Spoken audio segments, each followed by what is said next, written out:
Pada awalnya, pernikahan Anya dan Budi tampak seperti kisah cinta yang biasa saja, berpondasi pada kesederhanaan dan janji-janji manis. Namun, seiring berjalannya waktu, fondasi itu mulai terkikis, bukan oleh perselingkuhan atau masalah besar lainnya, melainkan oleh sesuatu yang jauh lebih halus dan menghancurkan, kata-kata yang tajam. Budi, suaminya, memiliki kebiasaan yang tak terhindarkan untuk mengaitkan setiap permasalahan keuangan dengan satu hal, Anya dan kecenderungannya yang boros. Sebuah cap yang, ironisnya, sangat jauh dari kenyataan. Anya adalah sosok yang terlampau hemat, bahkan cenderung pelit terhadap dirinya sendiri. Lemari pakaiannya dipenuhi baju-baju lama yang ia pakai hingga luntur. Tasnya adalah hadiah ulang tahun 5 tahun lalu, dan ia selalu memilih menu paling murah di restoran. Kehidupan sehari-harinya adalah seni mengelola pengeluaran. Ia menghitung setiap rupiah dengan teliti, mencari diskon di setiap sudut supermarket, dan mencatat setiap pengeluaran kecil di buku catatannya yang lusuh.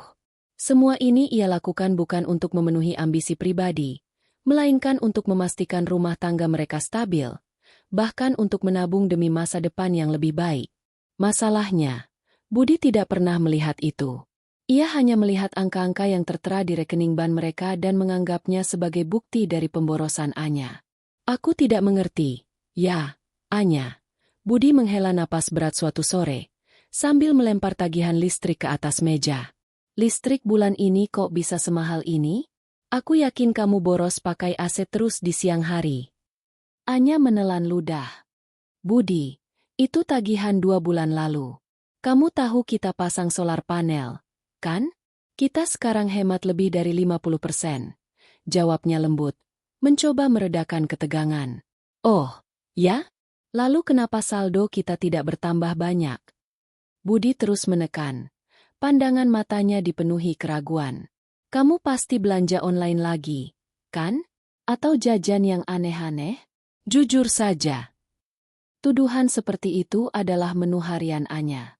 Ia sudah lelah menjelaskan. Ia lelah mencoba membela diri. Yang Budi tidak tahu adalah, uang tabungan yang ia lihat berkurang itu bukan hilang, melainkan sedang bekerja. Secara diam-diam, tanpa sepengetahuan Budi yang terlalu konservatif soal investasi, Anya telah mengalokasikan sebagian kecil dari uang mereka untuk membeli saham-saham perusahaan rintisan yang menurutnya menjanjikan. Ini adalah proyek pribadinya. Cara untuk membuktikan kepada dirinya sendiri bahwa dia bisa lebih dari sekadar ibu rumah tangga biasa, dan cara untuk memberikan kejutan manis kepada Budi di masa depan. Tapi bagaimana ia bisa menjelaskan itu jika Budi bahkan tidak memberinya ruang untuk berbicara? Puncak dari semua ini terjadi pada suatu malam yang seharusnya damai. Budi baru saja pulang dari acara makan malam dengan teman-teman kantornya. Ia terlihat sangat kesal. Anya, aku baru tahu dari Ari. Dia baru saja beli mobil baru. Dia bilang istrinya jago banget atur keuangan sampai mereka bisa DP mobil dalam setahun. Aku tidak mengerti. Kenapa kita tidak bisa seperti itu? Padahal gajiku lebih besar dari dia. Budi memulai dengan nada yang dipenuhi kekecewaan. Hati Anya serasa dicubit. Ia telah berkorban begitu banyak, menahan diri dari segala keinginan pribadi, hanya untuk mendengar suaminya membandingkannya dengan istri orang lain. Budi, kita sudah punya mobil. Jawab Anya dengan suara bergetar. Itu mobil tua. Anya, kita butuh yang baru. Budi membanting pintu kamar. Dan aku tahu kenapa kita tidak bisa punya. Ini semua karena kamu. Kamu yang paling boros. Kata-kata itu bagai belati yang menusuk. Boros? Anya memandang sekeliling kamar yang sederhana. Baju-baju lamanya tergantung di lemari. Sepatu kets satu-satunya yang ia beli bertahun-tahun lalu masih ia pakai. Ia bahkan tidak pernah merasakan kebahagiaan sepele dari membeli sehelai gaun baru atau sebotol parfum mahal. Seluruh hidupnya didedikasikan untuk menghemat, untuk Budi. Rasa sakit, yang selama ini ia tahan, akhirnya pecah. Aku boros? Apa yang aku beli? Budi? Kapan terakhir kali aku beli sesuatu untuk diriku sendiri? Tanya Anya. Air mata mulai mengalir. Gaun ini yang aku pakai saat kencan pertama kita. Sepatu ini yang kamu bilang bagus. Aku tidak pernah beli apa-apa untuk diriku. Semua uang, semua tabungan, semuanya untuk rumah tangga kita. Budi menatapnya dingin. Jangan drama, Anya. Aku tahu kamu menghabiskan uangku. Saldo tabungan kita berkurang drastis. Dan aku tidak melihat hasil apapun darinya. Berhenti pura-pura miskin. Kamu pasti menyembunyikan uang itu untuk keperluanmu sendiri. Tuduhan itu adalah pemicu. Budi tidak hanya menganggapnya boros, dia juga menuduhnya mencuri. Perkataan itu bukan lagi hanya kritik, melainkan fitnah yang menghancurkan kepercayaan.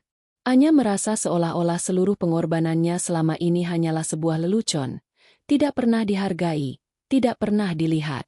Uang itu tidak hilang, Budi, kata Anya. Suaranya kini tenang, namun dipenuhi emosi yang membeku. Aku sedang menginvestasikannya. Budi tertawa mengejek. Investasi? Sejak kapan kamu jadi investor? Kamu tahu apa soal bisnis? Kamu cuma ibu rumah tangga. Anya, jangan mengarang cerita. Jangan lagi-lagi membuat alasan konyol. Tawa itu, nada meremehkan itu, adalah pukulan terakhir. Pukulan kata-kata yang tidak meninggalkan luka fisik, tetapi memecahkan sesuatu di dalam diri Anya. Pada saat itu, ia menyadari satu hal yang mengerikan. Budi tidak pernah melihatnya sebagai pasangan yang setara. Dia hanya melihat Anya sebagai pengelola rumah tangga yang bisa ia salahkan atas segala kegagalan finansialnya. Anya tidak butuh Budi untuk menafkahinya. Ia butuh Budi untuk menghargainya. Dan Budi gagal total dalam hal itu. Anya menyeka air matanya. Ia berdiri tegak, pandangannya tidak lagi dipenuhi kesedihan, melainkan dengan tekad yang dingin dan membara. Perdebatan itu berhenti di situ. Budi tidak menyadari bahwa ia baru saja kehilangan bukan hanya seorang istri, tetapi juga partner sejati yang diam-diam bekerja untuk masa depan mereka. Ia tidak tahu, kata-katanya yang meremehkan malam ini adalah pemicu yang akan mengubah hidup Anya selamanya. Anya tidak akan lagi menangis. Dia akan bangkit, membuktikan bahwa dirinya bukan hanya mampu mengelola uang, tetapi juga membangun kerajaan sendiri. Dan balasan dendamnya, ia memutuskan, akan menjadi balasan dendam yang paling elegan, kesuksesan yang tak terbantahkan. Malam itu, setelah Budi membanting pintu kamar dan membiarkan tuduhan terakhirnya menggantung di udara, Anya tidak bisa tidur. Seluruh tubuhnya terasa mati rasa, namun pikirannya berputar kencang tak terkendali. Kata-kata Budi, kamu cuma ibu rumah tangga. Dan, jangan mengarang cerita. Terus bergema di telinganya seperti kaset yang rusak. Itu bukan lagi sekadar kritik terhadap cara ia mengelola uang. Itu adalah sebuah penghinaan telanjang atas seluruh keberadaannya.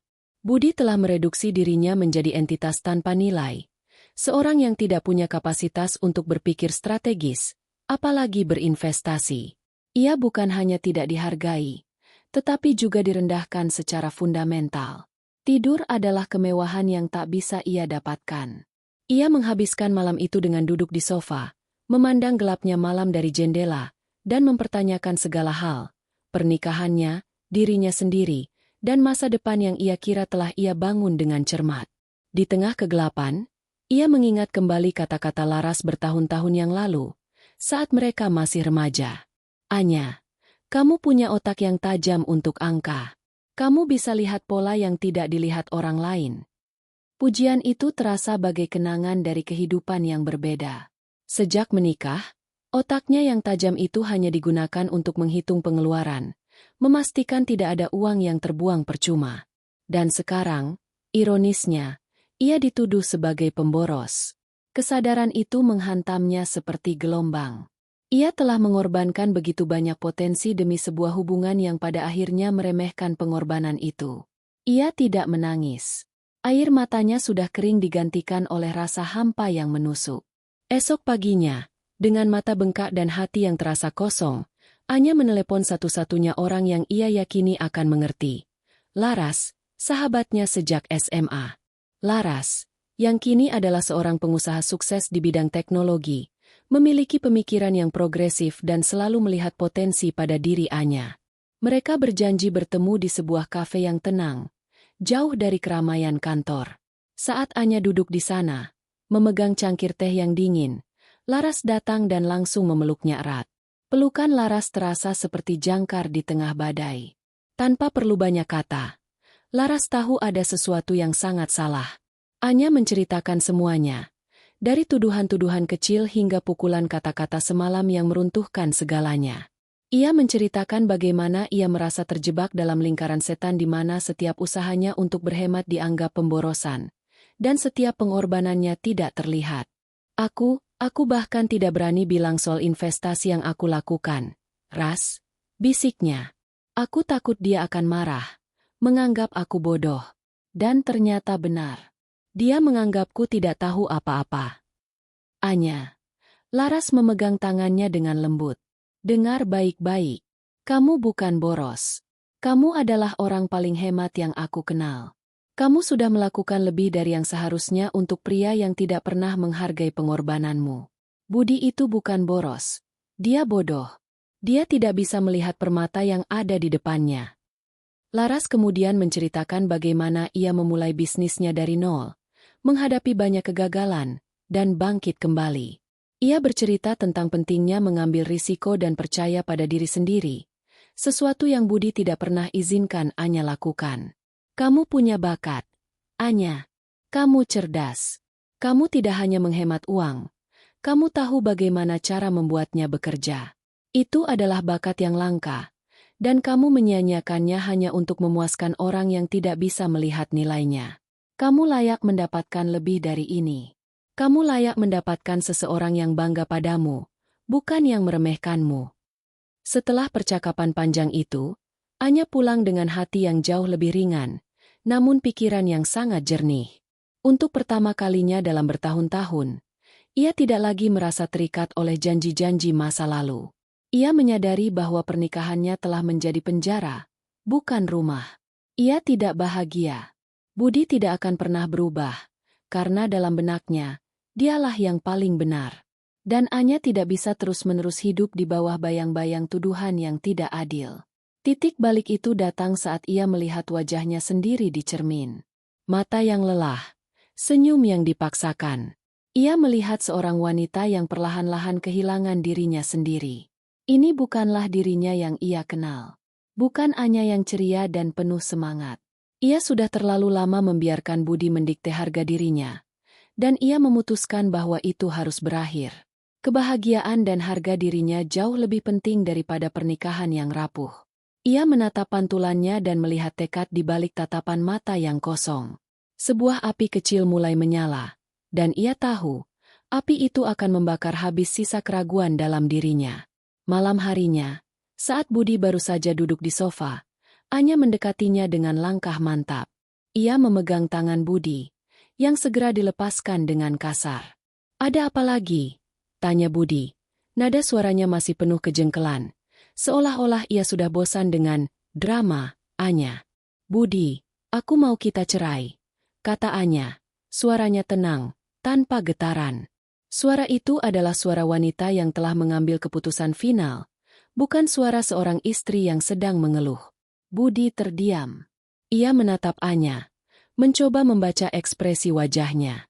Sebuah tawa sinis kemudian pecah dari mulutnya. Tawa yang penuh dengan rasa meremehkan. "Apa? Kamu bercanda? Kamu pikir kamu bisa bertahan hidup sendiri? Kamu tidak punya pekerjaan tetap. Anya, kamu cuma ibu rumah tangga yang boros. Kamu akan kelaparan tanpa aku."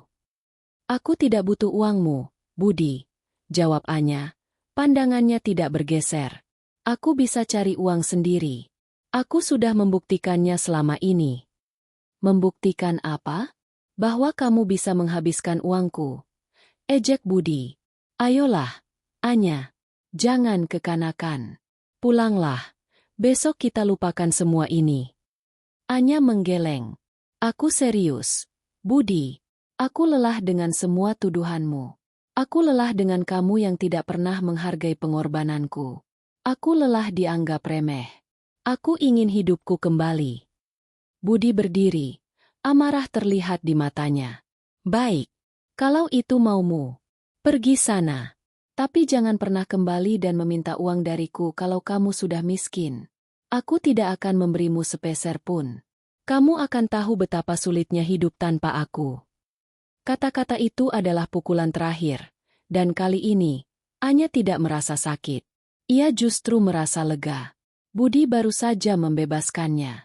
Ia membiarkan Budi terus meremehkannya, karena ia tahu, suatu hari nanti Budi akan melihat betapa salahnya dia. Anya tidak membalas dengan amarah. Ia hanya mengangguk, mengambil tasnya, dan meninggalkan Budi yang masih berdiri di sana dengan tatapan bingung dan sombong. Malam itu, untuk pertama kalinya setelah sekian lama, Anya merasakan kedamaian. Ia tidak tahu apa yang menantinya di depan, tetapi ia yakin, ia akan membangunnya dengan tangannya sendiri. Perpisahan itu adalah awal dari kehidupan yang baru. Sebuah keputusan yang sulit, namun ia tahu, itu adalah keputusan yang paling benar. Malam itu, setelah meninggalkan Budi, Anya tidak pergi kemana-mana. Ia hanya pergi ke apartemen kecil yang ia sewa diam-diam, sebuah tempat yang ia siapkan sebagai ruang kerjanya, saat ia sibuk dengan riset investasi rahasianya. Apartemen itu sangat sederhana, hanya ada satu kamar tidur, dapur kecil, dan sebuah meja kerja yang sudah dipenuhi oleh tumpukan buku dan laptop. Ini adalah tempat yang sangat kontras dengan rumah megah yang ia tinggalkan. Sebuah rumah yang ia isi dengan pengorbanan dan cinta yang tidak pernah dihargai. Namun, di dalam kesederhanaan itu, Anya merasakan kedamaian yang belum pernah ia rasakan sebelumnya. Kedamaian yang datang dari kebebasan, dari sebuah awal baru yang ia bangun dengan tangannya sendiri. Rasa lega yang ia rasakan malam itu perlahan bercampur dengan kesepian yang menusuk. Ia terbiasa dengan suara Budi, meskipun itu adalah suara keluhan dan tuduhan yang menyakitkan.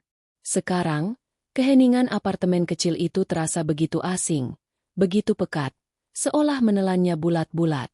Namun, Anya menolak untuk membiarkan kesepian menguasainya. Ia menyalurkan energi emosionalnya, seluruh rasa sakit dan kemarahan yang tertahan, ke dalam hal yang paling ia kuasai, pekerjaan. Pagi itu, saat matahari pertama kali menyinari apartemennya, ia bangun, membuat secangkir teh panas, dan duduk di meja kerjanya. Hari ini, ia tidak lagi menghitung pengeluaran rumah tangga, ia tidak lagi membuat daftar belanjaan dengan diskon terbesar, atau membandingkan harga di dua supermarket berbeda. Ia akan menghitung masa depannya. Langkah pertama yang ia lakukan adalah memanggil Laras. Aku sudah melakukannya, kata Anya. Suaranya terdengar lelah namun penuh tekad. Aku tahu kamu bisa, Anya, jawab Laras. Nada suaranya penuh kebanggaan. Sekarang, lupakan masa lalu. Semua rasa sakit, semua kata-kata, tinggalkan saja. Mari kita buat rencana. Kamu punya modal. Kamu punya bakat. Mari kita kombinasikan itu dengan peluang. Rencana itu sederhana namun ambisius. Anya memiliki modal yang ia tabung dan investasikan secara diam-diam. Meskipun Budi menganggapnya remeh, jumlah itu sebenarnya sudah cukup signifikan berkat risetnya yang cermat. Uang itu kini bukan lagi sekadar tabungan, tetapi sebuah senjata, sebuah alat untuk balas dendam yang elegan. Sekarang, ia akan menginvestasikan semuanya dengan lebih agresif dan profesional. Laras, dengan jaringannya yang luas, memperkenalkan Anya kepada beberapa kenalan bisnis yang bisa memberinya bimbingan. Tidak ada yang pernah menyambutnya dengan tangan terbuka seperti itu sebelumnya. Anya tidak meminta belas kasihan, ia hanya meminta kesempatan. Ia menceritakan visinya, analisanya yang mendalam, dan mereka mendengarkannya dengan penuh perhatian, terkejut dengan ketajaman yang ia miliki.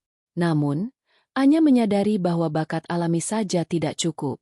Untuk bisa bersaing di dunia bisnis yang kejam, ia butuh pengetahuan formal. Maka, ia mendaftar untuk beberapa kursus online, mulai dari analisis pasar, manajemen risiko, hingga strategi investasi. Setiap harinya, ia menciptakan rutinitas yang ketat. Pagi hari ia habiskan untuk menganalisis grafik yang bergelombang, membaca laporan keuangan yang rumit, dan mengamati pergerakan pasar. Ia tenggelam dalam lautan data, menemukan pola-pola yang tidak terlihat oleh mata awam. Sore hingga malam, ia fokus pada materi kuliahnya, mengerjakan tugas-tugas, dan berdiskusi dengan sesama mahasiswa di forum online. Ia tidak tidur nyenyak, Tetapi ia tidak lelah. Setiap jam yang ia habiskan adalah investasi pada dirinya sendiri. Selama proses ini, ia mulai bertemu dengan orang-orang yang melihatnya sebagai seorang profesional yang serius, bukan sekadar ibu rumah tangga. Mereka terkesan dengan ketajaman analisisnya dan pemahamannya yang mendalam. Mereka tidak bertanya tentang budi atau masa lalunya. Mereka hanya melihat Anya, investor dengan potensi besar. Anya, yang dulunya malu-malu dan merasa rendah diri, kini menemukan suaranya. Ia berani berpendapat, berdebat, dan mempertahankan analisanya. Ia menyadari bahwa ia tidak hanya berinvestasi dalam saham, tetapi juga dalam rasa percaya dirinya. Suatu hari, Laras menelepon. Anya, aku ada proyek besar yang sedang dicanangkan oleh salah satu klienku. Perusahaan startup di bidang teknologi energi. Mereka butuh investor yang berani. Analisis awal mereka menunjukkan potensi yang sangat besar. Aku pikir kamu akan tertarik. Anya, yang sudah lebih dari 3 bulan hanya berfokus pada pendidikannya, merasa gembira. Ini adalah ujian pertamanya di dunia nyata. Ia meminta semua data proyek dan segera terjun ke dalamnya. Malam itu, ia tidak tidur. Ia menganalisis setiap laporan, mengkaji setiap angka. Analisisnya begitu mendalam. Ia melihat potensi pertumbuhan yang bahkan tidak dilihat oleh para pakar perusahaan tersebut. Ia menemukan celah-celah yang bisa dimanfaatkan, dan risiko-risiko yang bisa diminimalisir. Ia menyusun laporan yang begitu meyakinkan sehingga klien Laras terkesan. Anya tahu, ini adalah kesempatan terbesarnya untuk membuktikan diri. Ia memutuskan untuk menginvestasikan seluruh modalnya ke dalam proyek ini. Budi pernah menuduhnya boros dan tidak bisa berinvestasi, dan sekarang, ia akan menggunakan semua yang ia miliki untuk membuktikan bahwa dia salah. Proyek ini bukan hanya tentang uang, ini tentang harga dirinya. Anya duduk di depan laptopnya.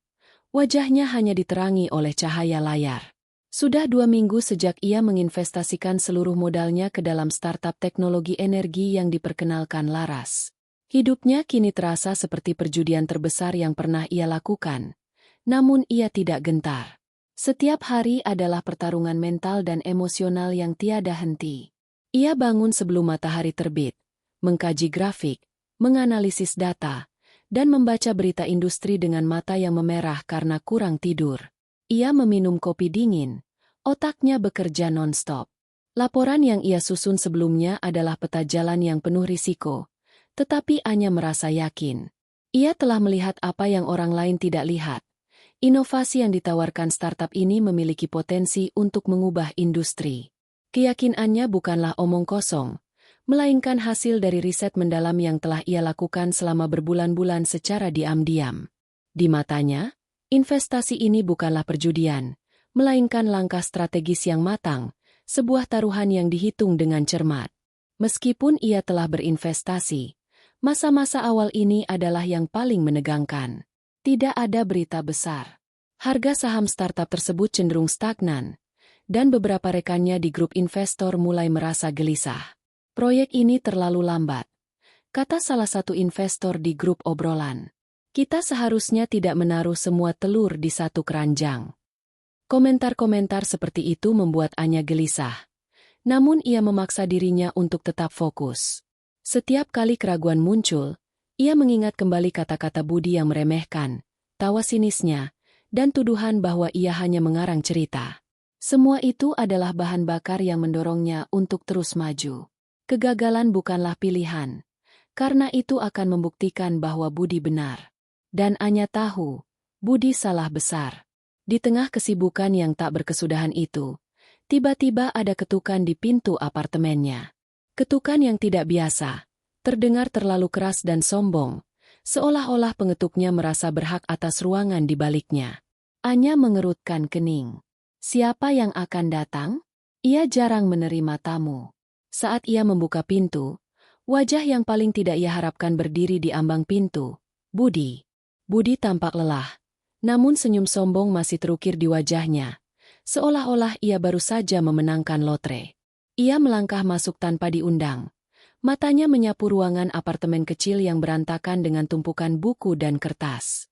Sebuah nada jijik tersirat di wajahnya. Anya, aku tahu kamu pasti sudah kesulitan, kata Budi. Nadanya dipenuhi rasa kasihan yang dibuat-buat, seperti seorang raja yang mengunjungi rakyatnya yang kelaparan. Lihatlah dirimu. Aku sudah tahu ini akan terjadi. Mengapa kamu tidak pulang saja? Kita bisa melupakan semua ini. Aku akan mengurus keuangan kita lagi. Anya tidak menjawab. Ia hanya menatapnya dengan pandangan dingin. Sebuah pandangan yang tidak menunjukkan emosi apapun. Hanya kekosongan yang membeku. Aku baik-baik saja. Budi, apa maumu? Tanyanya datar. Aku datang untuk membantumu, jawab Budi. Seolah ia adalah penyelamat yang agung. Ia duduk di kursi terdekat, menyilangkan kaki dengan santai, memperlihatkan betapa tidak pedulinya ia pada situasi Anya. Aku tahu kamu pasti kehabisan uang. Aku hanya datang untuk mengambil kembali apa yang seharusnya menjadi milikku sebelum kamu menghabiskannya sepenuhnya. Anya tertawa kecil, tawa yang tidak dipenuhi amarah, melainkan ironi yang menusuk. Mengambil apa, Budi? Uang yang kamu bilang sudah kuhabiskan. Jangan bodoh, Anya. Aku tahu kamu tidak punya pekerjaan. Kamu pasti menghabiskan uang itu untuk hal yang tidak berguna. Mari kita selesaikan ini. Katakan saja padaku berapa sisanya. Aku akan mengambilnya dan kamu bisa pulang. Katanya, tangannya terulur seolah meminta selembar uang. Saat itu juga, ponsel Anya berdering. Laras. Anya melihat panggilan masuk. Hatinya berdegup kencang. Ini pasti terkait dengan proyek tersebut. Sebentar, kata Anya, mengangkat panggilan itu, mengabaikan Budi yang masih berdiri di sana dengan tatapan meremehkan. Anya, ini dia. Kita berhasil.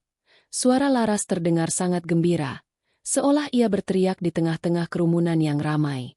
Proyek kita. Perusahaan kita baru saja mendapatkan kontrak besar dengan pemerintah untuk memasok panel surya ke seluruh instalasi publik. Ini kontrak terbesar yang pernah mereka dapatkan. Sahamnya akan melambung tinggi dalam hitungan jam. Anya menarik napas dalam-dalam, menahan senyum kemenangan yang ingin meledak di wajahnya. Luar biasa, bisiknya. Matanya tidak lepas dari Budi.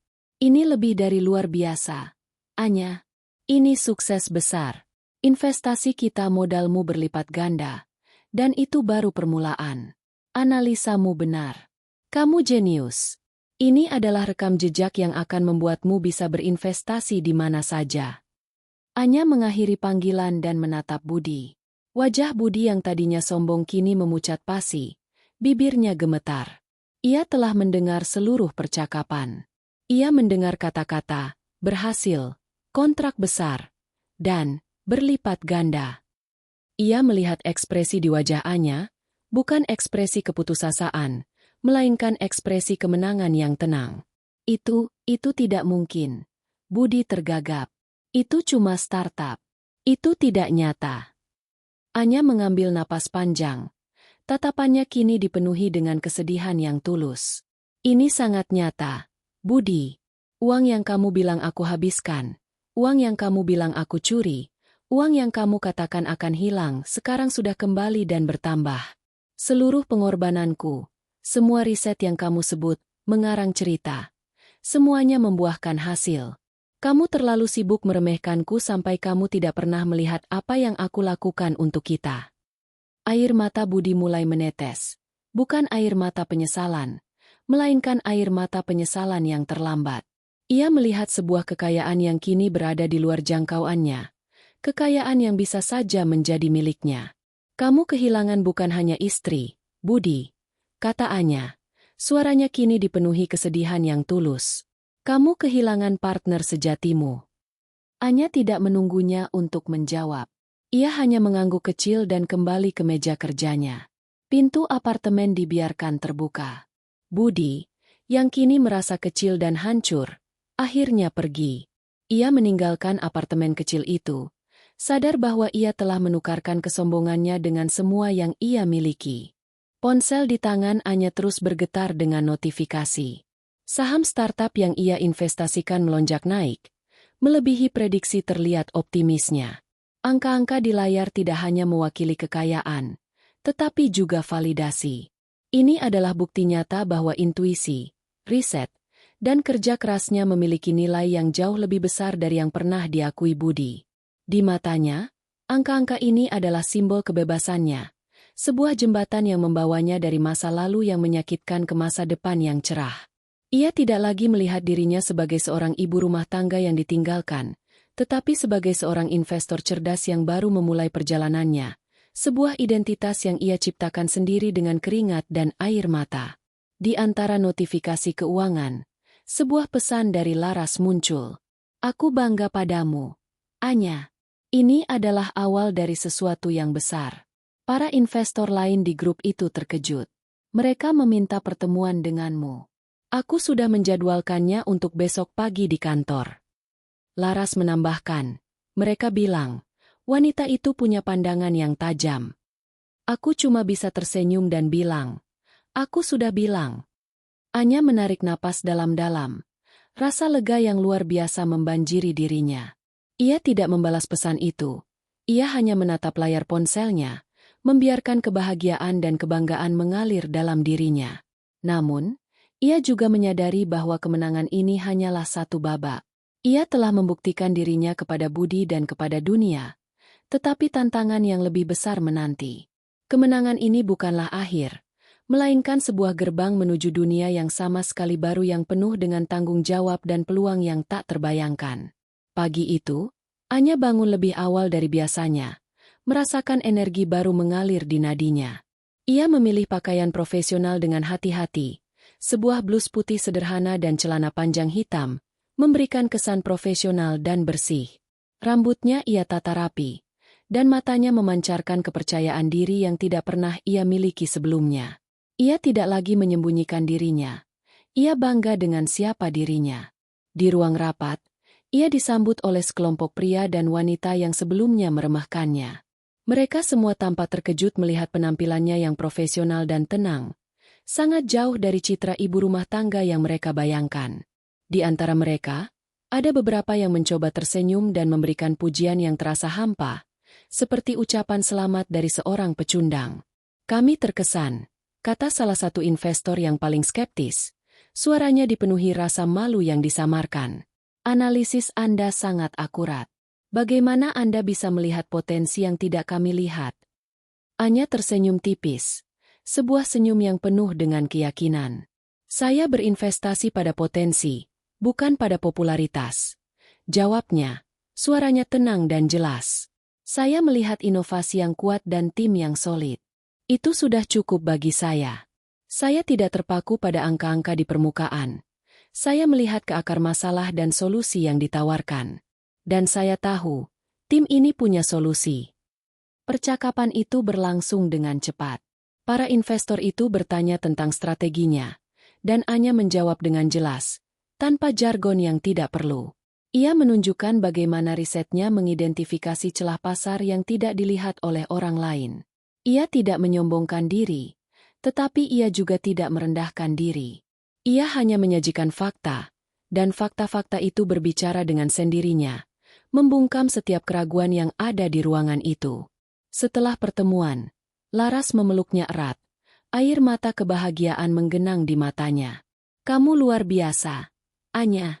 Mereka semua kini melihatmu. Mereka melihat apa yang selalu aku lihat. Ini semua berkat kamu, Ras, jawab Anya. Kamu percaya padaku saat tidak ada orang lain yang melakukannya. Anya tahu bahwa ini adalah awal dari kehidupan yang baru. Ia tidak akan kembali ke rumah yang pernah ia tinggali, ke kehidupan yang mengekangnya. Ia akan terus maju, membangun bisnisnya sendiri, dan mengukir namanya di dunia investasi.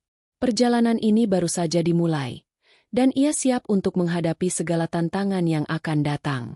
Setelah pertemuan sukses dengan para investor, hidup Anya berubah total. Ia tidak lagi tinggal di apartemen kecil yang menjadi saksi bisu awal perjuangannya. Dengan modal yang berlipat ganda, ia menyewa sebuah apartemen yang lebih luas di pusat kota, dengan jendela besar yang menghadap ke gedung-gedung pencakar langit. Pemandangan itu, yang dulunya terasa asing dan jauh, kini terasa seperti miliknya. Sebuah simbol dari posisi barunya. Meja kerjanya tidak lagi berantakan, melainkan tertata rapi dengan 2 monitor besar, memungkinkannya melacak pasar global secara real-time. Ia telah mendirikan perusahaan investasinya sendiri, dengan Laras sebagai mitra pertamanya. Mereka menamainya Anya Laras Capital. Awalnya, semua berjalan mulus. Berita tentang kesuksesannya menyebar di kalangan investor, dan proyek-proyek baru mulai berdatangan. Mereka menganalisis, berinvestasi, dan menuai keuntungan. Anya akhirnya mendapatkan pengakuan yang ia impikan. Ia menghadiri konferensi, memberikan ceramah, dan namanya mulai dikenal sebagai seorang analis yang brilian. Namun, di tengah kesuksesan yang memabukkan itu, ia tahu bahwa ujian sesungguhnya belum datang. Ujian itu datang dalam bentuk tawaran investasi dari sebuah perusahaan teknologi raksasa yang ingin mengakuisisi salah satu startup yang baru-baru ini mereka investasikan. Secara finansial, ini adalah tawaran yang sangat menguntungkan. Jika mereka menerima, Anya Laras Capital akan mendapatkan keuntungan besar dan reputasi mereka akan melambung tinggi. Laras sangat antusias. Anya, ini adalah kesempatan sekali seumur hidup.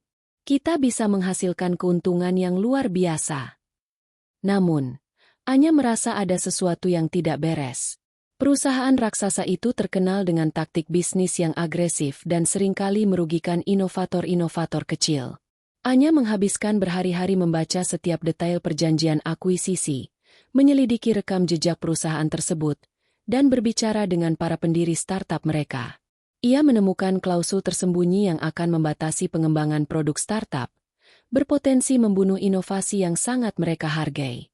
Kita tidak bisa menerima ini, Ras, kata Anya, saat ia menunjukkan poin-poin krusial dalam perjanjian itu kepada Laras. Mereka tidak hanya ingin mengakuisisi perusahaan itu, mereka ingin membungkam inovasi yang menjadi daya tarik kita. Ini bukan tentang uang, ini tentang integritas. Laras tampak kecewa. Tapi, Anya, ini adalah uang dalam jumlah besar. Kita bisa membangun sesuatu yang lebih besar dari ini. Apa gunanya membangun sesuatu yang besar jika kita harus mengorbankan nilai-nilai kita? Tanya Anya. Suaranya tenang namun penuh keyakinan.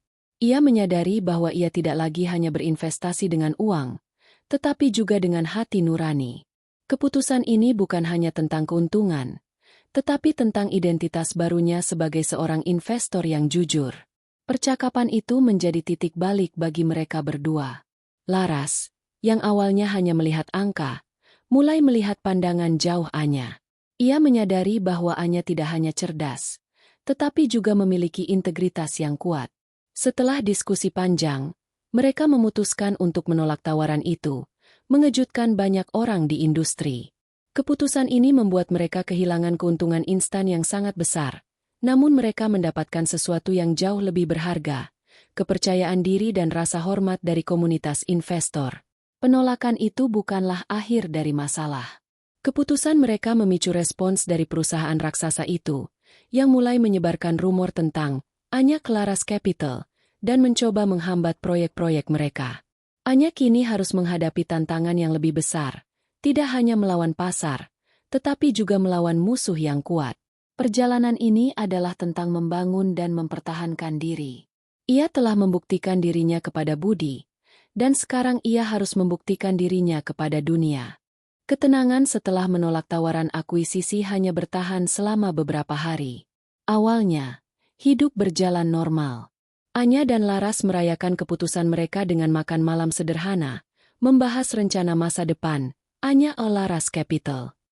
Mereka dipenuhi dengan rasa bangga atas integritas mereka. Namun, euforia itu tidak bertahan lama. Tanda-tanda pertama dari serangan balik itu muncul dalam bentuk bisik-bisik yang tidak menyenangkan. Pada sebuah acara jejaring bisnis, Anya mendengar beberapa investor berbicara di pojok ruangan. Dengar-dengar, Anya Laras Capital terlalu ambisius, bisik salah satu dari mereka. Mereka menolak tawaran yang bisa melipat gandakan keuntungan mereka. Terlalu berisiko, terlalu idealis. Bisikan ini menyebar dengan cepat, seperti api di padang rumput yang kering. Segera, email yang masuk ke Anya dan Laras mulai berkurang, panggilan telepon tidak lagi terjawab, dan beberapa pertemuan yang telah dijadwalkan dengan calon investor tiba-tiba dibatalkan dengan alasan yang samar-samar. "Ras, apakah kamu merasakan ini juga?" tanya Anya di suatu pagi. Matanya terpaku pada kalender kosong di monitornya. "Terasa seperti kita tiba-tiba menjadi hantu." Laras mengangguk. Ekspresinya serius. "Aku sudah mencoba menghubungi beberapa kontakku. Mereka semua bilang sibuk, atau sedang mempertimbangkan kembali portofolio mereka. Ini bukan kebetulan, Anya. Mereka sedang mencoba mengisolasi kita." Mereka, yang dimaksud Laras adalah perusahaan teknologi raksasa yang tawarannya mereka tolak. Perusahaan itu, yang dikenal dengan nama Corp SYS, menggunakan pengaruhnya yang besar untuk menyebarkan rumor, merusak reputasi, Anya Laras Capital, dan menutup pintu-pintu kesempatan. Anya merasa marah, tetapi juga takut. Kekuatan yang mereka lawan jauh melampaui apa yang pernah ia bayangkan. Tekanan finansial mulai terasa. Salah satu startup yang mereka investasikan, yang mengandalkan pendanaan putaran berikutnya dari mitra yang sudah setuju, tiba-tiba kehilangan pendukungnya. Proyek itu terhenti, dan investasi awal mereka kini terancam. Ini adalah pukulan telak pertama. Anya melihat saldo rekening perusahaan mereka, yang meskipun masih besar, mulai menyusut akibat biaya operasional dan kurangnya arus kas baru. Ia tidak bisa tidur. Otaknya terus-menerus memikirkan setiap skenario terburuk. Suatu malam, Laras menemukan Anya duduk sendirian di sofa apartemennya, menatap keluar jendela yang dipenuhi cahaya gedung-gedung. Anya tidak lagi memiliki ekspresi wajah yang cerah. Wajahnya terlihat lelah dan lesu. "Anya, ada apa?" tanya Laras, duduk di sampingnya. Aku tidak tahu apakah aku membuat keputusan yang benar," bisik Anya. Suaranya nyaris tidak terdengar. Air mata mulai menetes di pipinya. "Kita kehilangan keuntungan besar, dan sekarang kita bisa kehilangan segalanya. Mungkin Budi benar. Mungkin aku hanya bermimpi. Mungkin integritas tidak sebanding dengan harganya." Laras mengambil tangan Anya. "Dengar, aku tahu ini sulit. Tapi kita berdua tahu mengapa kita menolak tawaran itu. Integritasmu adalah apa yang membedakan kita dari mereka. Itu adalah kekuatan kita yang sesungguhnya. Kalau kita menyerah sekarang, kita tidak hanya kehilangan uang, kita kehilangan diri kita sendiri." Kata-kata Laras tidak sepenuhnya meyakinkan Anya, tetapi setidaknya memberikan sedikit kekuatan. Anya menyeka air matanya dan kembali bekerja. Ia menyadari bahwa mereka tidak bisa melawan Corp SYS dengan cara konvensional. Mereka tidak punya sumber daya finansial atau pengaruh politik yang sama. Mereka harus menggunakan senjata yang tidak dimiliki musuh mereka, kejujuran dan komunitas. Anya memutuskan untuk menulis.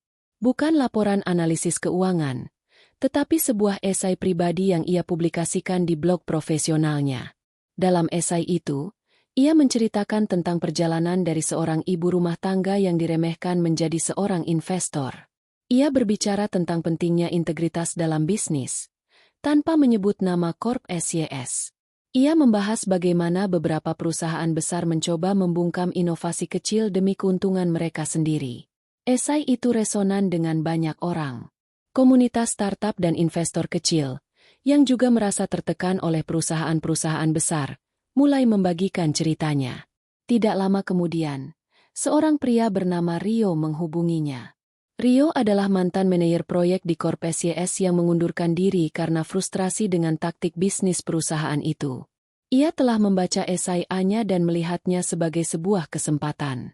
"Nona Anya," kata Rio, suaranya terdengar serius. "Saya memiliki informasi yang akan membuktikan semua yang Anda curigai. Saya punya dokumen, email, dan rekaman percakapan yang menunjukkan bagaimana perusahaan saya merusak proyek-proyek kecil untuk keuntungan mereka." Pertemuan dengan Rio adalah titik balik. Rio menyerahkan salinan dari setiap dokumen yang ia miliki. Anya dan Laras menghabiskan berjam-jam meneliti bukti-bukti itu. Dokumen-dokumen itu mengungkapkan sebuah pola. Corp SYS akan menawarkan akuisisi yang menggiurkan kepada startup, dan jika ditolak, mereka akan menggunakan taktik kotor untuk menghancurkan mereka di pasar. Informasi ini adalah peluru emas yang mereka butuhkan. Alih-alih membocorkan informasi itu ke media, Anya memilih jalur yang lebih strategis. Ia mengatur pertemuan dengan para pendiri startup mereka yang terancam. Ia menunjukkan bukti-bukti itu kepada mereka dan menjelaskan bahwa ini bukan hanya tentang mereka, tetapi tentang masa depan inovasi. Para pendiri startup, yang awalnya putus asa, kini dipenuhi dengan amarah dan tekad baru. Mereka memutuskan untuk tidak menyerah. Dengan bukti yang jelas, Anya dan Laras kembali ke investor yang sebelumnya menjauh. Kali ini, mereka tidak meminta uang, mereka menyajikan fakta. Mereka menunjukkan bagaimana Corp SYS secara sistematis merusak pasar. Perlahan, pintu-pintu yang tadinya tertutup mulai terbuka kembali. Reputasi, Anya Laras Capital, yang tadinya dicap idealis, kini berubah menjadi berintegritas tinggi. Beberapa investor berpengaruh, yang juga lelah dengan taktik kotor Corp SYS, memutuskan untuk berinvestasi pada startup yang didukung oleh Anya dan Laras. Pada akhirnya, Anya Laras Capital tidak hanya bertahan, tetapi juga berkembang. Mereka berhasil menyelamatkan proyek-proyek mereka dan membuktikan bahwa keberhasilan sejati bukan hanya tentang keuntungan finansial, tetapi juga tentang integritas dan keberanian untuk melawan. Tahun-tahun berlalu sejak Anya Laras Capital berdiri tegak melawan taktik kotor Corp SYS. Perusahaan investasi kecil yang dibangun di atas prinsip integritas kini telah menjadi kekuatan yang tak terbantahkan. Kantor mereka tidak lagi sekadar ruangan apartemen yang disewa, melainkan seluruh lantai di salah satu gedung pencakar langit paling bergengsi di pusat kota. Dinding-dindingnya dihiasi dengan penghargaan, dan ruangannya dipenuhi oleh para analis muda yang brilian, yang semuanya tertarik pada etos perusahaan yang unik. Anya, yang dulunya adalah seorang ibu rumah tangga yang diremehkan, kini adalah CEO yang disegani, dengan namanya muncul di sampul majalah bisnis terkemuka. Laras, sebagai mitra dan COO, adalah tangan kanannya, mengelola operasional dengan efisiensi yang luar biasa. Hubungan mereka bukan lagi sekadar rekan kerja, tetapi ikatan persaudaraan yang ditempa oleh badai. Puncak dari perjalanan ini terjadi pada acara Forum Inovasi Tahunan, sebuah acara bergengsi yang mempertemukan para pemimpin industri, investor, dan pengembang teknologi terkemuka. Anya Laras Capital adalah salah satu sponsor utama, sebuah ironi yang tidak luput dari perhatian para hadirin. Anya dan Laras berjalan di karpet merah, dikelilingi oleh wartawan dan kilatan kamera. Senyum di wajah mereka tulus. Senyum dari dua wanita yang telah membuktikan bahwa keberanian adalah investasi terbaik. Acara itu mencapai puncaknya ketika Anya dijadwalkan untuk memberikan pidato utama. Di antara kerumunan, di barisan belakang yang redup, duduk seorang pria dengan pakaian yang terlalu mahal dan wajah yang penuh dengan kelelahan. Pria itu adalah Budi.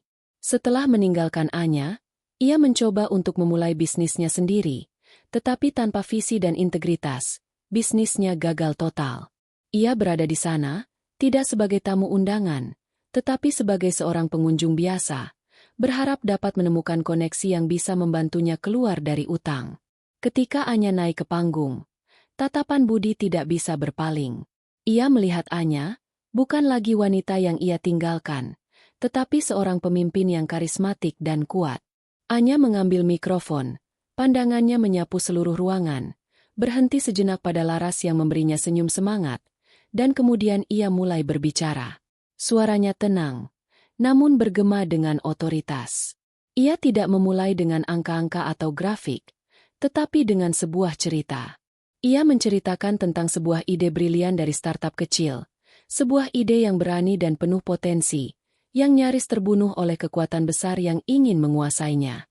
Ia tidak menyebut nama Corp SYS, tetapi semua orang di ruangan itu tahu siapa yang ia maksud.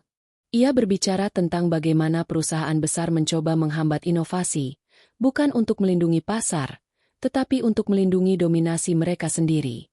Kami memiliki dua pilihan saat itu, kata Anya. Suaranya naik sedikit. Kami bisa mengambil tawaran yang menggiurkan, menjadi kaya dalam semalam, dan melihat inovasi itu layu. Atau, kami bisa menolaknya, berisiko kehilangan segalanya, dan berdiri teguh pada prinsip kami. Kami memilih pilihan kedua. Tiba-tiba, Di layar besar di belakangnya, sebuah video diputar. Video itu menunjukkan sebuah desa kecil di pedalaman, di mana anak-anak kini bisa belajar setelah matahari terbenam berkat energi bersih yang dihasilkan oleh panel surya yang dikembangkan oleh startup yang mereka selamatkan. Video itu menunjukkan para petani yang kini memiliki akses ke air bersih berkat teknologi hemat energi yang sama. Video itu tidak hanya menampilkan teknologi, tetapi juga dampak manusianya. Sebuah gambaran yang jauh lebih kuat dari grafik keuntungan. Bagi kami, lanjut Anya, matanya berbinar. Keberhasilan sejati bukanlah tentang berapa banyak uang yang kita hasilkan, tetapi seberapa besar dampak positif yang bisa kita ciptakan. Kami berinvestasi pada masa depan yang lebih baik, bukan hanya pada rekening bank yang lebih gemuk. Di antara hadirin, sorakan dan tepuk tangan terdengar. Para investor yang meremehkannya bertahun-tahun yang lalu kini bangkit, memberikan standing ovation. Mereka melihat bukan hanya kesuksesan finansial, tetapi juga sebuah model bisnis baru yang didasarkan pada integritas. Di barisan belakang, Budi menundukkan kepalanya. Ia tidak bisa menatap Anya lagi. Ia melihat semua yang telah ia buang, sebuah visi, sebuah keberanian, dan sebuah kekuatan yang ia kira hanyalah hayalan. Ia menyadari bahwa kekayaan yang ia kejar tidak sebanding dengan apa yang telah Anya capai. Ia tidak hanya kehilangan istrinya, tetapi juga kesempatan untuk menjadi bagian dari sesuatu yang jauh lebih besar dan bermakna. Kesombongannya telah membuatnya buta, dan kini, ia melihat dengan jelas betapa bodohnya ia. Setelah pidato, Anya turun dari panggung dan disambut oleh Laras. Mereka berpelukan, tidak peduli dengan kerumunan di sekitar mereka. Momen ini bukan tentang sorotan atau pujian, tetapi tentang persahabatan dan kerjasama. Kita berhasil, Anya, bisik Laras. Air mata haru mengalir di pipinya. Kita benar-benar berhasil. Anya tersenyum, menatap lurus ke depan, ke masa depan yang cerah yang telah mereka bangun bersama. Perjalanan ini adalah tentang menemukan dirinya sendiri, dan ia telah melakukannya, tidak hanya sebagai seorang investor yang sukses, tetapi sebagai seorang pemimpin yang berani. Pidato Anya pada forum inovasi tahunan bergema lebih dari sekadar di ruang pertemuan itu. Video yang menyoroti dampak nyata dari investasi etis mereka menjadi viral di media sosial. Sorotan media beralih dari sekadar angka keuntungan ke narasi yang lebih kuat. Kisah seorang wanita yang menolak kekuasaan korporat demi prinsip-prinsipnya. Anya Laras Capital tidak lagi hanya dikenal sebagai firma investasi, tetapi sebagai sebuah gerakan. Mereka mewakili harapan bagi para inovator kecil dan pengingat bagi para raksasa industri bahwa integritas adalah mata uang yang paling berharga. Sejak saat itu, pintu-pintu yang tadinya tertutup rapat kini terbuka lebar. Namun, kali ini, mereka bukan sekadar tawaran investasi yang menggiurkan. Mereka adalah proposal dari perusahaan-perusahaan yang ingin berkolaborasi dengan sebuah entitas yang mereka percayai. Institusi keuangan besar yang dulu meremehkan Anya kini menawarkan kemitraan strategis. Pendiri-pendiri startup yang ingin membangun sesuatu yang berdampak, bukan hanya keuntungan, datang dari seluruh dunia untuk mencari dukungan mereka. Anya dan Laras menyaring semua tawaran itu dengan hati-hati, memastikan bahwa setiap proyek yang mereka ambil sejalan dengan nilai-nilai inti mereka. Di tengah semua kesibukan ini, Anya menemukan dirinya menghadapi tantangan baru, sorotan publik. Ia diundang ke acara-acara televisi, diwawancarai untuk podcast, dan wajahnya menjadi simbol dari investor generasi baru. Anya, yang dulunya menyembunyikan dirinya, kini harus belajar berbicara di depan umum, menyeimbangkan antara keterbukaan dan privasi. Laras, dengan kecerdasannya yang pragmatis, mengelola semua agenda publik ini dengan cakap, melindungi Anya dari kelelahan dan tekanan media. Mereka adalah tim yang sempurna, Anya dengan visi dan integritasnya yang tak tergoyahkan, dan Laras dengan keahlian manajerial dan perlindungan yang kuat. Sementara itu, Budi tenggelam dalam kegelapan yang ia ciptakan sendiri. Pidato Anya di forum itu adalah pukulan telak yang menghancurkan semua kesombongan yang tersisa di dalam dirinya. Ia tidak lagi dapat melarikan diri dari kenyataan. Ia melihat Anya, wanita yang ia tinggalkan, kini berdiri di puncak dunia yang pernah ia anggap sebagai miliknya. Ia melihat video di layar besar, yang menunjukkan dampak nyata dari pilihan yang telah Anya buat. Ia menyadari bahwa kekayaan yang ia kejar tidak sebanding dengan kepuasan yang Anya rasakan.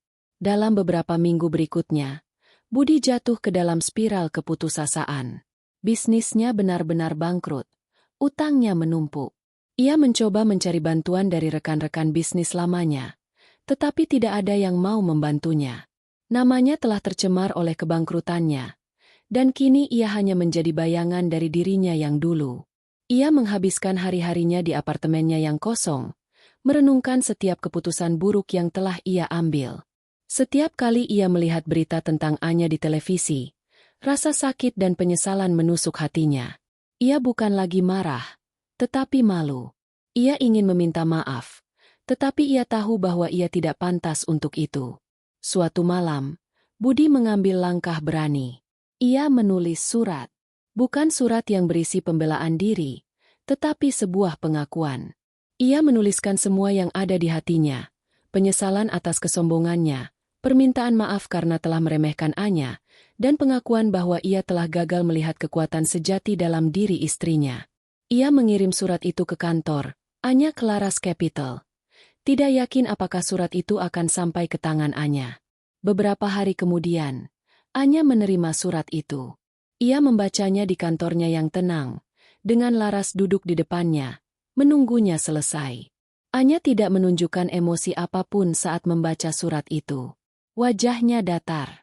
Setelah selesai, ia melipat surat itu dengan rapi dan memasukkannya ke dalam laci mejanya. "Apa isinya?" tanya Laras. Suaranya lembut. Anya mengangkat bahu. Ia meminta maaf. "Apa yang akan kamu lakukan?" Anya menatap Laras. "Tidak ada. Masa lalu sudah berlalu. Perjalanan ini bukan lagi tentang membuktikan diri kepadanya, melainkan tentang membangun sesuatu yang lebih baik untuk kita semua." Keputusan itu adalah bukti sejati dari pertumbuhan Anya. Ia tidak lagi peduli dengan validasi dari orang lain. Ia telah menemukan validasi terbesar di dalam dirinya sendiri, dalam keberaniannya, dalam keputusannya yang benar, dan dalam dampak positif yang ia ciptakan. Ia tidak menyimpan dendam, tetapi ia juga tidak kembali ke masa lalu. Ia hanya terus maju. Anya dan Laras mengalihkan fokus mereka ke proyek baru yang lebih ambisius, mendirikan sebuah yayasan yang akan memberikan pendanaan awal kepada startup-startup yang bergerak di bidang energi terbarukan dan teknologi yang berfokus pada kesejahteraan sosial. Yayasan ini, yang akan beroperasi tanpa mengharapkan keuntungan, adalah puncak dari visi mereka. Ini adalah cara mereka untuk membayar kembali kepada dunia yang telah memberi mereka kesempatan kedua. Mereka menyelenggarakan acara peluncuran yayasan, yang dihadiri oleh para pemimpin industri dan media. Anya, di panggung, tidak lagi merasa gugup. Ia berbicara dengan keyakinan, bukan tentang keberhasilan finansial, tetapi tentang kekuatan inovasi yang bisa mengubah kehidupan. Ia berbicara tentang bagaimana setiap ide kecil memiliki potensi untuk tumbuh, dan bahwa tanggung jawab mereka sebagai investor adalah untuk melindungi dan memelihara ide-ide itu. Di antara kerumunan, Laras berdiri, menatap Anya dengan bangga. Ia melihat bukan lagi wanita yang rapuh yang ia kenal bertahun-tahun yang lalu, tetapi seorang pemimpin sejati yang telah menemukan suaranya. Mereka telah berjuang, mereka telah jatuh, tetapi mereka bangkit bersama, lebih kuat dan lebih bijaksana dari sebelumnya. Kisah mereka adalah bukti bahwa keberhasilan sejati bukanlah tentang kekayaan atau kekuasaan, tetapi tentang integritas, persahabatan, dan keberanian untuk berinvestasi pada sesuatu yang lebih besar dari diri sendiri. Anya tersenyum, menatap lurus ke depan, ke masa depan yang cerah yang telah mereka bangun bersama. Perjalanan ini adalah tentang menemukan dirinya sendiri, dan ia telah melakukannya, tidak hanya sebagai seorang investor yang sukses, tetapi sebagai seorang pemimpin yang berani. Tahun-tahun berlalu dengan cepat. Anya, kini dalam usia 40-an, telah menjadi salah satu nama paling berpengaruh dalam dunia investasi. Anya Laras Capital telah berkembang menjadi sebuah institusi global, dengan kantor di berbagai benua. Namun, di balik semua kesuksesan dan kekayaan itu, Anya tidak pernah kehilangan sentuhannya pada hal-hal yang benar-benar penting. Uang adalah alat, bukan tujuan. Hal itu adalah pelajaran yang ia pelajari dari kegagalannya di masa lalu. Hubungan antara Anya dan Laras telah berkembang menjadi sesuatu yang lebih dari sekadar kemitraan bisnis. Mereka adalah sahabat sejati, yang berbagi tawa dan air mata, merayakan kemenangan, dan saling mendukung di masa-masa sulit. Suatu malam, di kantor mereka yang megah di New York, Laras melihat Anya tersenyum, menatap keluar jendela. "Apa yang kamu pikirkan?" tanya Laras. "Aku memikirkan betapa jauhnya kita telah datang," jawab Anya, tanpa mengalihkan pandangannya dari pemandangan kota di bawah. "Dulu, aku hanya seorang ibu rumah tangga yang mencoba berinvestasi dengan sisa uang dari Budi. Dan sekarang..." Ia berhenti, tidak perlu menyelesaikan kalimatnya. Laras mengangguk. "Kita membangun ini dari nol, Anya. Kita membuktikan bahwa integritas dan kerja keras bisa mengalahkan kekuatan uang dan kekuasaan. Aku tidak bisa melakukannya tanpamu, Ras," kata Anya, menoleh ke arah Laras. "Kamu adalah jangkar yang menahanku saat aku merasa goyah. Kamu percaya padaku, bahkan saat aku ragu pada diriku sendiri." Laras tersenyum. "Kamu adalah kekuatan di balik semua ini, Anya. Kamu memiliki visi yang tidak dimiliki orang lain." Mereka berdua menghabiskan malam itu mengenang perjalanan mereka. Dari apartemen kecil yang berantakan, menghadapi keraguan dari Budi dan investor lain, hingga perjuangan melawan taktik kotor Corp SYS. Setiap tantangan telah menempa mereka, membuat mereka lebih kuat. Mereka telah membuktikan bahwa kesuksesan sejati tidak diukur dari seberapa banyak uang yang ada di rekening bank, tetapi dari seberapa besar dampak yang bisa mereka ciptakan. Yayasan yang mereka dirikan telah memberikan pendanaan kepada puluhan startup, yang kini mengubah kehidupan banyak orang di seluruh dunia. Ada perusahaan yang mengembangkan filter air bersih untuk komunitas yang kekurangan air. Ada startup yang menciptakan sistem pendidikan digital untuk anak-anak di daerah terpencil. Dan ada juga yang menciptakan teknologi energi terbarukan yang dapat diakses oleh semua orang.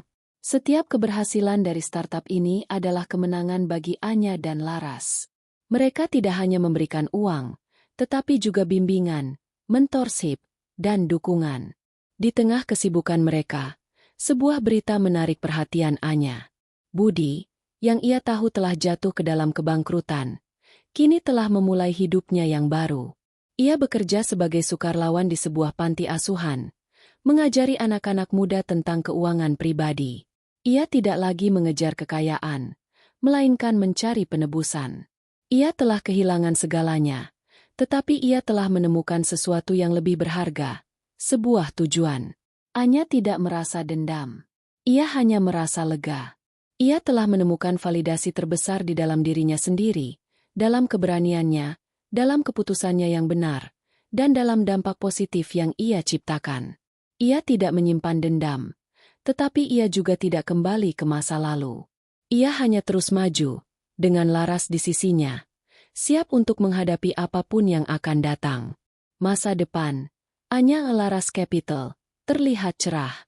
Mereka tidak lagi hanya berinvestasi, mereka membangun sebuah ekosistem. Mereka adalah mentor, filantropis, dan inovator sosial. Mereka adalah bukti bahwa bisnis dan hati nurani bisa berjalan beriringan, dan bahwa keberhasilan sejati adalah tentang menemukan tujuan yang lebih besar dari diri sendiri.